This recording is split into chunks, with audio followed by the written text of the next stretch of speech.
Ito hindi na itatanong, ito dapat na sagutin. Ang dapat itanong kay Rowena Guanzon, ano ang kanyang Rapid Fire! magandang gabi po mga kaibigan. Muli po tayong mag-aanyaya sa ating pagtatanghal ngayong gabi na tatampukan ng mga pagtalakay sa mahalagang issue na ating pag-uusapan. Rapid Fire! Mga kasama, huwag po tayong pabubudol. Nabudol na tayo doon kay Pangulong Marcos Jr. Nabudol na tayo kay Rizzo Ontiveros na inendorso ni Vice President Sara.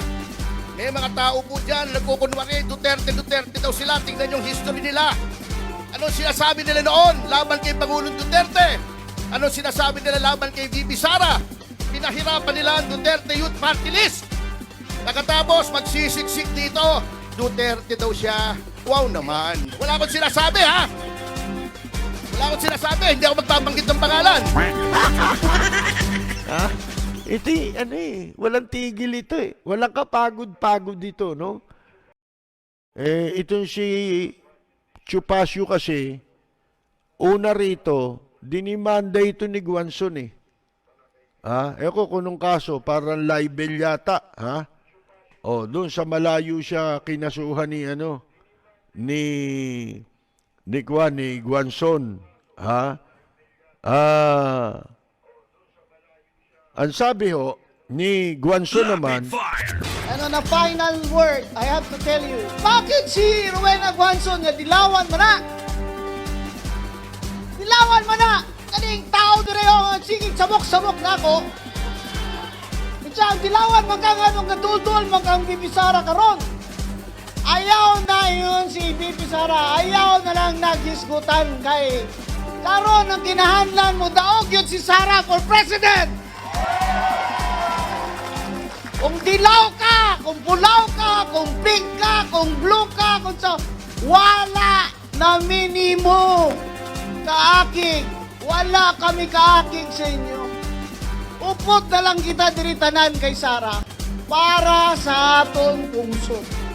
Dahil kung hindi si Sara Duterte ang magpresidente, walang mananagot.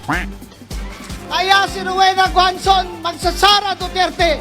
Kasi Sara Duterte lang ang presidente na kung siya ang manalo, may mananagot. yan po mga kaibigan, Kung ako tatanungin ninyo, hindi ako bumilib dyan. Kahit nung COMELEC commissioner yan, sapagkat nung siya COMELEC commissioner na siya, ang daming katarantaduhang nangyari sa party list eh. Ba't hindi niya kinwestiyon? Kaya ako walang bilib dyan. Kayo lang naniniwala dyan. Kay Rowena Guanzon. Unang-una, paano nga ba naging party list itong si Rowena Guanzon? Ayoko lang kumwestiyon nung una sapagkat kasama siya eh. Alam niyo ito si Chupasio, isa pa ito eh. Diba? Pagbago administrasyon, eepal yan. Diba? Eepal yan. Hahanap ng isyong masasakyan yan.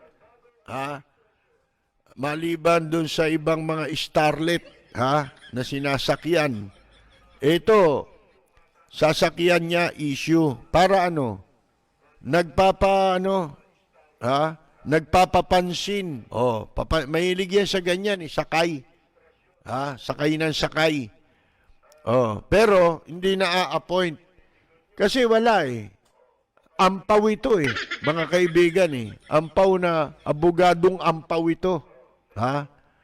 Ewan ko lang, yung biyenan niyan, di naniniwala sa kanya. Ewan ko kung buhay pa yun, si Attorney Aguila.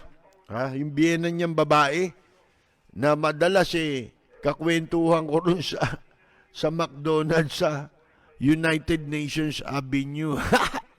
Mga kaibigan. Pag nabanggit si Chupasio, nakasimangot yung biyenan eh.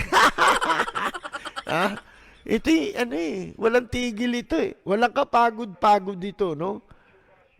Nag-a-apply siya sa pamamagitan ng pagsakay sa issue. Mga kaibigan, hanap siya ng anggulo niya kung paano siyang papasok eh. Ito naman ngayon ang kinakaso niya raw. Kasi pinaghihigantihan niya. Ginagamit niya ngayon si Rowena Guanzon para makapaghiganti siya and at the same time, magpalapad siya ng papel kay Sara. Ayan ha. Ngayon, ito ang hindi natatanong kay Rowena Guanzon. Maswerteng makalusot ito si Chupacio na ma-appoint, ha. Kaya lang, alam nyo sa circle ng mga nasa legal profession, pinagtatawanan yan si Chupacio. Bakit niya pinagtatawanan? Dahil kung magpantalon hanggang dibdib yung bewang. Yung bewang ng pantalon malapit na sa dibdib. Ba hindi? Pinagtatawanan dahil alam ang style niyang bulok. Mga kaibigan. Ngayon, ito hindi na itatanong. Ito dapat na sagutin o dapat may magtanong kay Rowena Guanzon. Ano ang kanyang assessment bilang isang dating commissioner sa COMELEC? Ano ngayon ang masasabi mo sa Ako kasi nagko-comment sa social media, inutin si Comelec, pinaburan si ganito. Kung iba pong kandidato yan, gano'n din po magiging interpretasyon namin. Sapagkat yung po ang batas. Anong solusyon? Baguhin ang batas. Ang daming nagkasakit ng taka rito at napakamot sa ulo, mga kaibigan. Kita nyo nga, yun lamang kumakandidato, perpetual disqualified, habang buhay na diskwalipikado, na makatakbo, pinatatakbo ng COMELEC. Yun ang sinasabi natin Sino magpaparusa sa kanila, sa COMELEC? Sila ang gumagawa ng kasalanan. Kasalanan nila yan mga kaibigan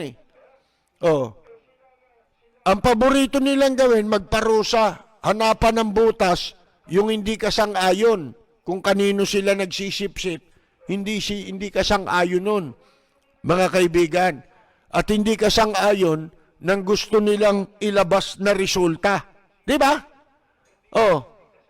Mga kaibigan. Pero yun ang liliwanag niya, Ano pa gusto ninyo? Ano pa hinahanap nitong COMELEC na ito? Kaya yun ang sinasabi natin. Dapat, baguhin yan bunutan mo ng pangil. Yang COMELEC. Putulan mo na ng sungay yan. Masyado nang mahaba at sanga-sanga ang mga sungay niyan. Mga kaibigan. Ang dapat dyan, gawin mong tagabilang ng boto at magtayo, kung saan idudulog ang mga protesta, hindi sa kanila. Bakit?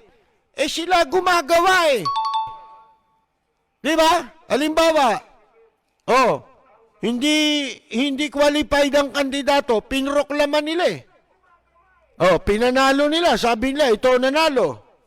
Di ba sila nagsasabi nun? Sila rin ang magpoproklama. Pagkatapos may protesta yun nakaupo dahil pinroklaman nila sa bandang huli, disqualified pala pagka yung kaso dinulog mo sa Korte Suprema, ilang beses nang nabaliktad ang mga kaso. Pero pinaupo nila yung pinrotesta, mga kaibigan. Sino didemanda mo ngayon? Sino dapat managot?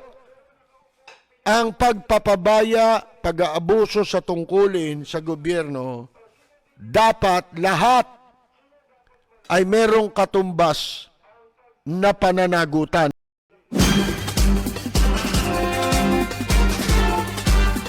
Kataran, mga kaibigan. Puro kayuhin. Puro kayuhin.